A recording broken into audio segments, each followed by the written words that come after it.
Quero convidar então você a abrir comigo lá no capítulo 1. E hoje nós iremos nos ater apenas aos 4 primeiros versos iniciais dessa carta. Capítulo 1 do livro de Tiago, da carta de Tiago, versos 1 a 4. E hoje, especificamente, nós iremos ver como nós podemos crescer na vida cristã a partir de um meio, as provas, as tribulações, as provações que o Senhor coloca sobre a vida do seu povo. A carta de Tiago é uma carta que é muito próxima e guarda muitas semelhanças, por exemplo, do Sermão do Monte, apresentado lá em Mateus capítulo 5 ao capítulo 7 do primeiro evangelho. Porque a proposta de Tiago é muito próxima à proposta de Cristo ao proferir aquele sermão. É como nós podemos, de forma prática, viver a ética de Deus na face da terra. Como que nós, por exemplo, podemos viver a nossa vida cristã produzindo boas obras? Qual o lugar das boas obras na vida cristã? Como nós podemos lidar com as injustiças?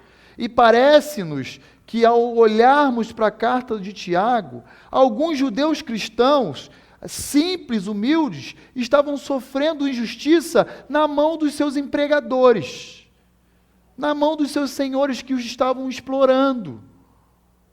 Como nós podemos, sobretudo, viver uma vida cristã em meio às provações que nos cercam? Esses são apenas alguns temas que Tiago, o irmão de Jesus, vai nos ensinar na sua carta. Então diz assim a carta de Tiago, capítulo 1, versos 1 a 4. Tiago, servo de Deus e do Senhor Jesus Cristo, as 12 tribos que se encontram na dispersão, saudações. Meus irmãos, tende por motivo de toda alegria o passarde por várias provações, sabendo que a provação da vossa fé, uma vez confirmada, produz perseverança.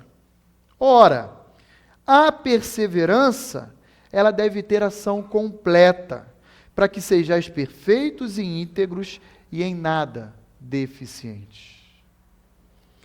Tenham por motivo de toda alegria, quando vocês passarem por diferentes, ou melhor, várias provações. Não andem lamentando, murmurando. Não andem questionando a bondade do Deus a quem vocês servem.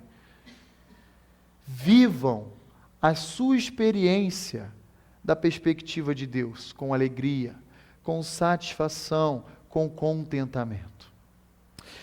Nós podemos olhar no versículo 1, e eu quero chamar sua atenção para essa realidade, que então Tiago vai iniciar a sua carta com uma saudação.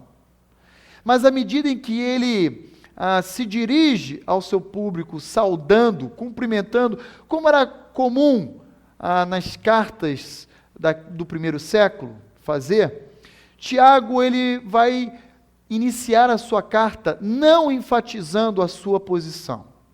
Talvez eu e você, se fôssemos aqui criando uma hipótese, irmão sanguíneo de Jesus, talvez eu e você tentássemos tirar proveito desse laço sanguíneo para avocar alguma espécie de autoridade dentro da igreja. Mas Tiago começa a sua carta não usando da sua posição, mas usando da sua nova colocação. Aquele que antes não cria, como João 7,5 nos apresenta no discurso e na obra do Senhor Jesus, agora ele se dobra dizendo: eu sou servo de Deus e desse Senhor Jesus Cristo a quem vocês servem. Agora eu não sou aqui, não estou me apresentando diante de vocês como irmão do nosso Messias. Eu não estou me apresentando diante de vocês como irmão do meu Salvador, do seu Salvador. Eu estou me colocando na mesma posição de vocês, como servo dele.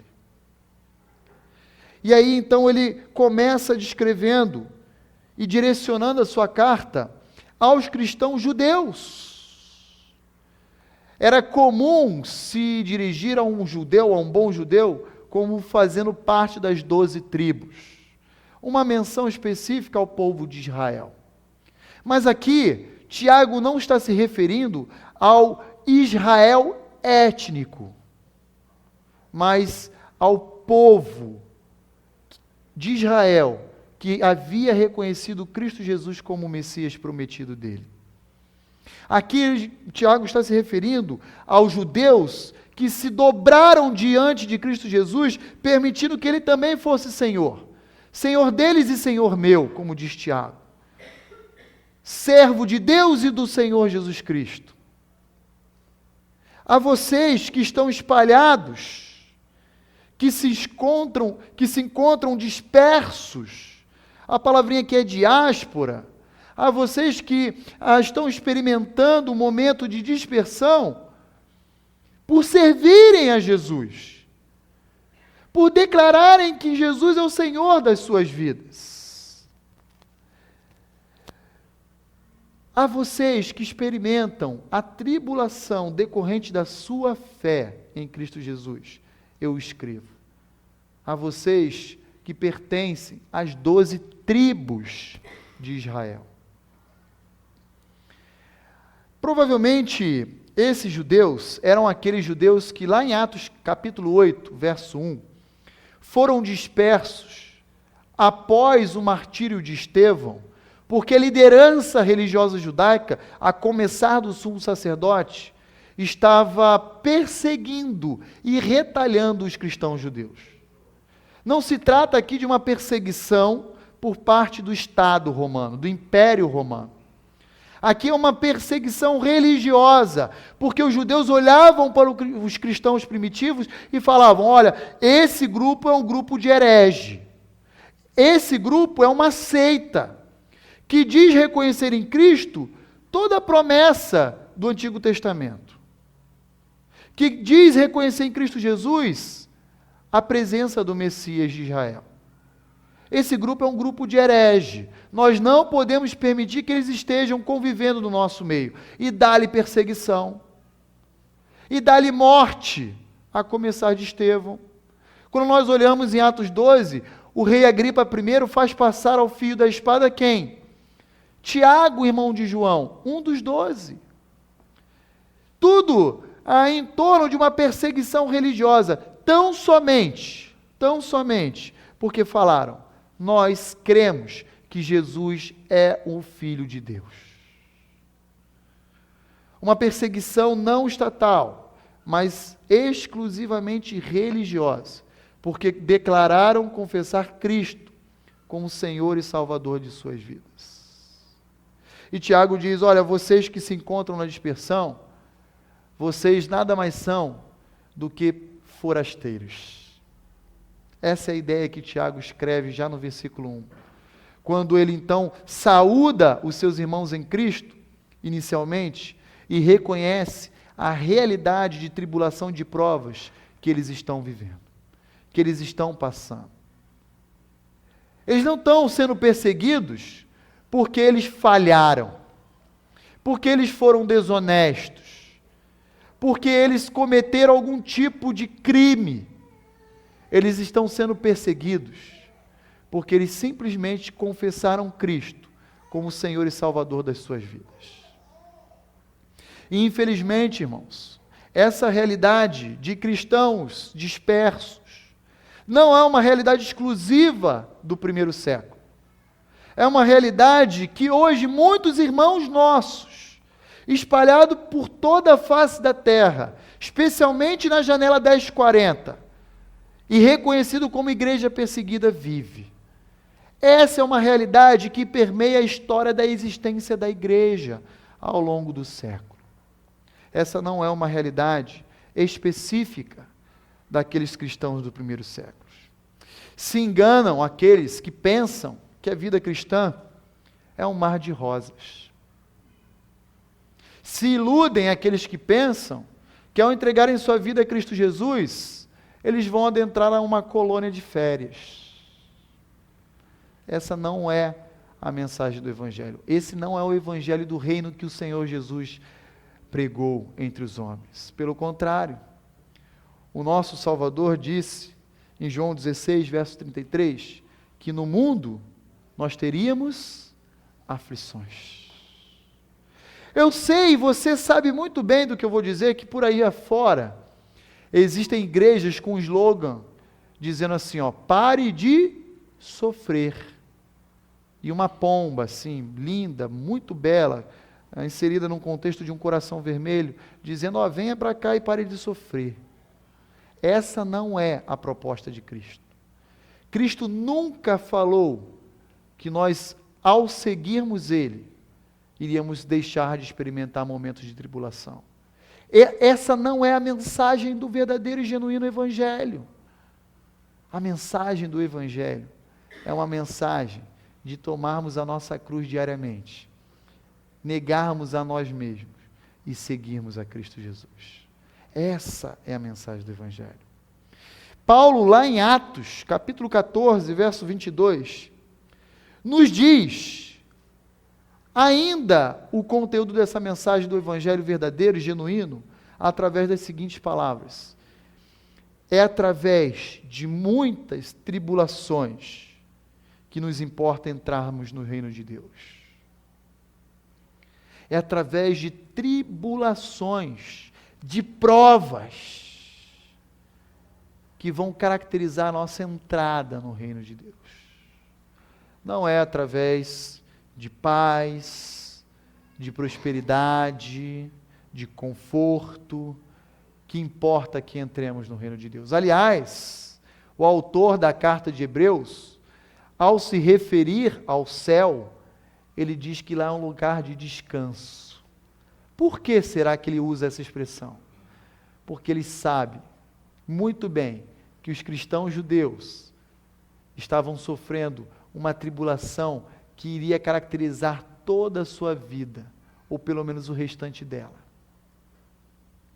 O apóstolo Paulo, ainda escrevendo a Timóteo, seu filho na fé, na sua segunda carta, mais ou menos 3 meses antes de morrer, ele diz assim no capítulo 3, verso 12: ora, todos quantos querem viver piedosamente em Cristo Jesus serão perseguidos. Você quer viver piedosamente em Cristo Jesus?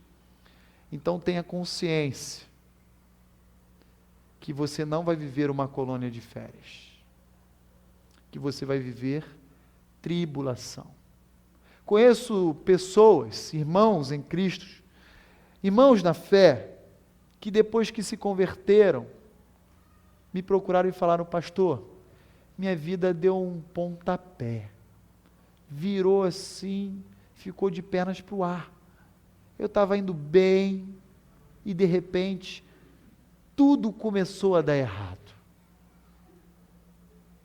E eu disse a essas pessoas: bem-vindo à verdadeira mensagem do Evangelho.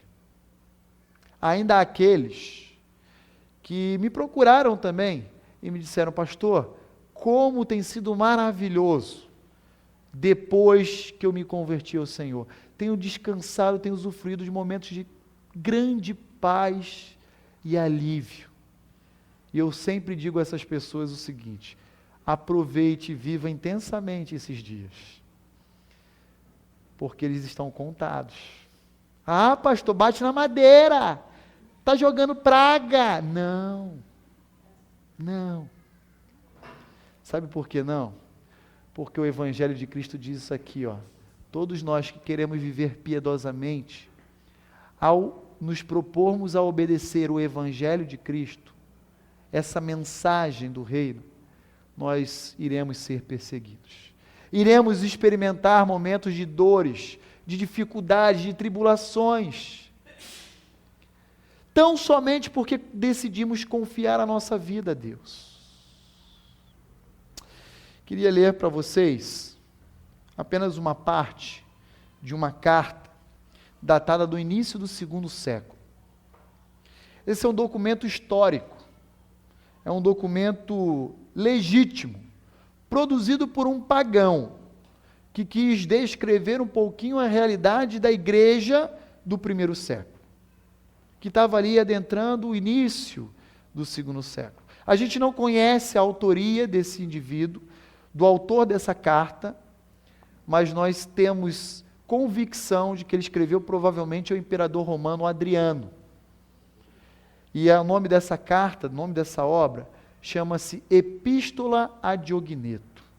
É um documento histórico verídico, de algum erudito dentro do Império Romano, que quis conscientizar o imperador de quem era esse grupo novo no pedaço. Esse grupo que estava tomando grandes proporções dentro do império.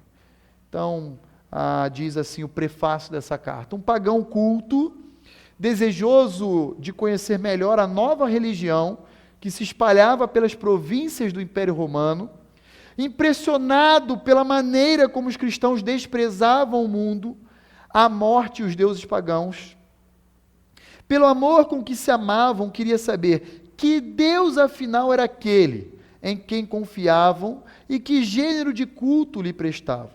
De onde vinha aquela raça nova e por que razões aparecera na história tão tarde. E aí então esse erudito vai começar a descrever um pouquinho quem era a igreja do primeiro século. E ele diz assim, abra aspas, os cristãos de fato não se distinguem dos outros homens, nem por sua terra, nem por sua língua, nem por seus costumes. Com efeito, eles não moram em cidades próprias, nem falam língua estranha, nem têm algum modo especial de viver. Sua doutrina não foi inventada por eles. Graças ao talento e à especulação de homens curiosos, nem professam como outros alguns ensinamentos humanos. Pelo contrário, vivendo em casas gregas e bárbaras, conforme a sorte de cada um, e adaptando-se aos costumes do lugar quanto à roupa, ao alimento e ao resto, testemunham um modo de vida admirável e, sem dúvida, paradoxal. Vivem na sua pátria, mas como forasteiros. Participam de tudo como cristãos e suportam tudo como estrangeiros. Toda pátria estrangeira é a pátria deles, e a cada pátria é sua estrangeira. Casam-se como todos e geram filhos, mas não abandonam os recém-nascidos. Aqui fazendo uma crítica e uma menção direta à prática da cultura greco-romana, de abandonar os seus próprios filhos. Põem a mesa em comum, mas não o leito. Estão na carne, mas não vivem segundo a carne. Moram na terra, mas têm sua cidadania no céu. Obedecem às leis estabelecidas, mas com as suas próprias vidas ultrapassam essa lei. Amam a todos e são perseguidos por todos. São desconhecidos e, apesar disso, condenados. São mortos e, deste modo, lhes é dada a vida. São pobres, mas enriquecem a muitos. Carecem de tudo e têm abundância de tudo. São desprezados e no desprezo tornam-se glorificados. São amaldiçoados e depois proclamados justos. São injuriados e bendizem. São maltratados e honram. Fazem o bem e são punidos como se fossem malfeitores. São condenados e se alegram como se recebessem a vida. Resumindo em poucas palavras, assim como a alma está no corpo, assim estão os cristãos no mundo. A alma está espalhada por todas as partes do corpo, e os cristãos estão espalhados em todas as partes do mundo. A alma habita no corpo, mas não procede do corpo, e os cristãos habitam no mundo, mas não são do mundo. A alma ama a carne e os membros que a odeiam. Também os cristãos amam aqueles que o odeiam. A alma está contida no corpo, mas é ela que sustenta o corpo. Também os cristãos estão no mundo como numa prisão, mas são eles que sustentam o mundo. É a respeito desse povo, dessa turma boa, que um pagão descreve o retrato dos primeiros cristãos, que infelizmente nada tem a ver com o retrato que está sendo apresentado pelas igrejas aí afora.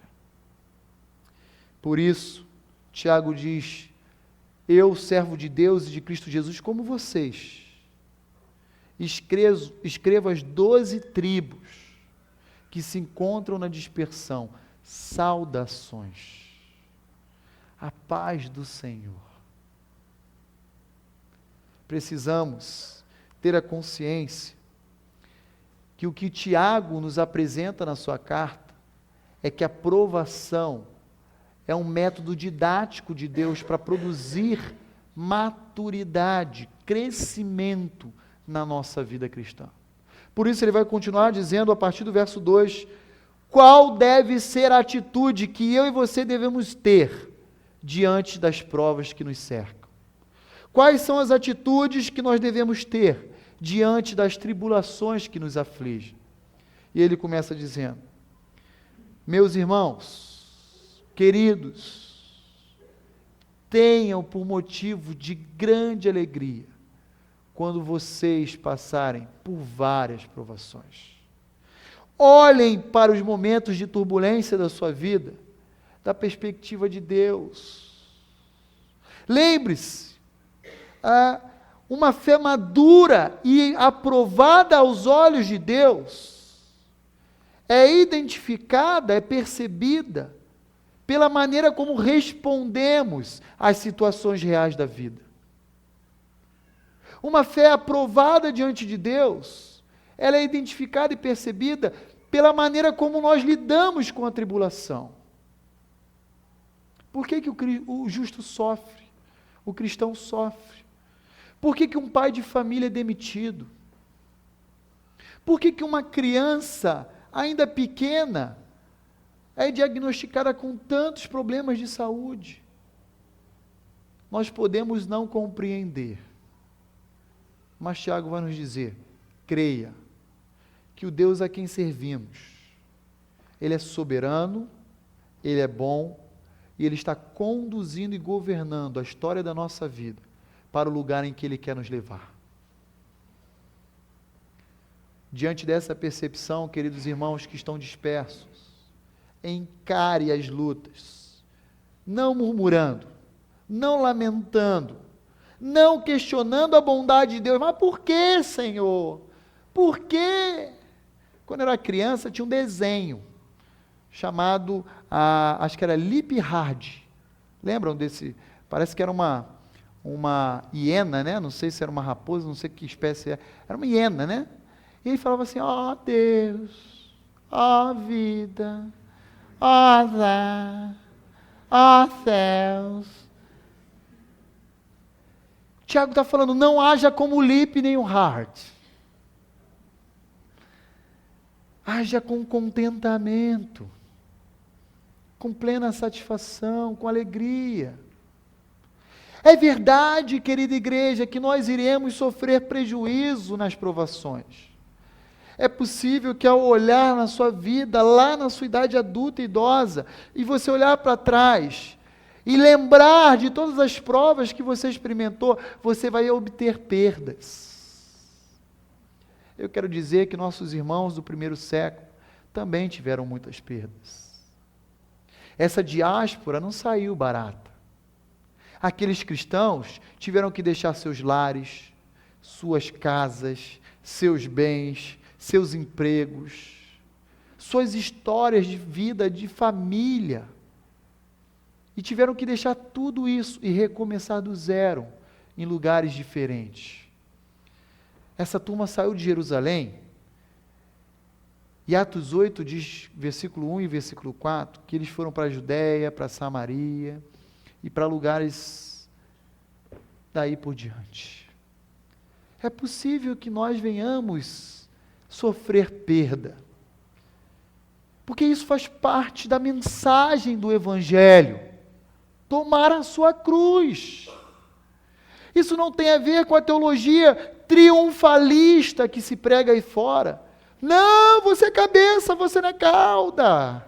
Você não pode admitir essas coisas na sua vida. Se isso está te alcançando, é porque está te faltando fé.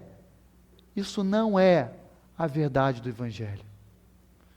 E como pastor, eu preciso alertar o rebanho de Cristo desses falsos ensinamentos. Porque eu posso dizer uma coisa para os irmãos. Eles são falsos, aqueles que proferem essas coisas. Mas eles são mestres no que fazem. Eles são falsos, mas são mestres. E como os mestres que são, eles conseguem iludir e trazer a sua proximidade, ao seu redor, aqueles que não estão, de fato, firmados na mensagem do Evangelho. A atitude que devemos ter diante das provas não pode ser outra senão de contentamento e alegria, de satisfação. A maneira como passamos pelas provas que Deus nos oferece, nos dirá exatamente se a nossa fé é realmente madura e aprovada, ou nos ajudará a perceber áreas e aspectos da nossa vida cristã que precisam ainda ser crescidas. Às vezes, você tem o conhecimento de que Deus é suficiente na sua vida, mas às vezes é necessário que você experimente uma demissão de emprego para você vivenciar essa verdade que você conhece na teoria, do conceito de dependência. E às vezes, essa demissão será injusta e será motivada, inclusive, pela sua fé. Conheço uma pessoa que de formação ela é contadora. E numa empresa multinacional onde ela trabalhava, ela disse para a sua diretoria: eu não posso sonegar impostos. Eu preciso fazer aquilo que o meu Deus quer que eu faça. Muito bem, parabéns. Pode passar no RH, porque você não serve para a nossa empresa. Sabe o que eu disse àquela irmã? Se alegre comigo. Tenha motivo de alegria quando você enfrentar tribulações. Ainda mais quando ela for motivada pela sua fé depositada em Cristo Jesus. Porque, e o texto continua nos ensinando no verso 3 e 4, porque a provação que nos recai, ela favorece o nosso crescimento. Ela vem ao nosso encontro para produzir uma vida cristã madura. E ao longo desses 3, 4 meses, o que nós vamos aprender aqui com Tiago é como nós podemos crescer em maturidade diante de Deus. E diz então o verso 3 e 4, sabendo que essa mesma aprovação que te alcança, ela vai, uma vez confirmada, que a aprovação da vossa fé, uma vez confirmada, vai produzir perseverança. Essa expressãozinha perseverança, rupomoné, significa paciência no momento de dor. Paciência no momento de angústia, de aflição. Essa provação da sua fé vai gerar em você paciência. E essa paciência em meio à dor deve ter ação completa. E essa ação completa vai produzir em você um ser perfeito, íntegro e em nada deficiente. Você vai crescer no conhecimento muito mais do que teórico, relacional com Deus. A ponto de você olhar para trás e perceber Deus conduzindo toda a história da sua vida. É possível que quando você se encontrar no olho do furacão, esteja tudo turvado, tudo nublado, e você não consiga dar um passo sequer sem estar no escuro. É possível, e eu diria provável. Mas creia que essa provação vai lhe gerar um senso de resiliência, um conceito aí da área dos engenheiros, que é aquela capacidade de esticar e encolher sem partir. Você será amadurecido. Ao mesmo tempo, o que Tiago parece nos ensinar é que essa aprovação, à medida em que ela gera para nós essa perseverança, que essa paciência em meio à dor e o sofrimento, aqueles que querem pegar atalhos, aqueles que querem encurtar a dor e o sofrimento, são crentes imaturos. Porque impedem e inviabilizam o forjar o caráter de Cristo em sua vida. É necessário. O nosso Salvador experimentou provas. O nosso Salvador foi cercado por angústias do inferno, diz o salmista. Laços de morte e angústia dos infernos o cercaram. Portanto, eu e você não podemos deixar de experimentar as mesmas coisas que o nosso Salvador, claro que em proporções muito menores, experimentou. Maturidade não se alcança lendo livrinhos. 7 passos para o crescimento na vida cristã. Maturidade se alcança quando experimentamos provas e passamos por elas confiando em Deus. Quero convidar você a inclinar a sua cabeça nesse instante.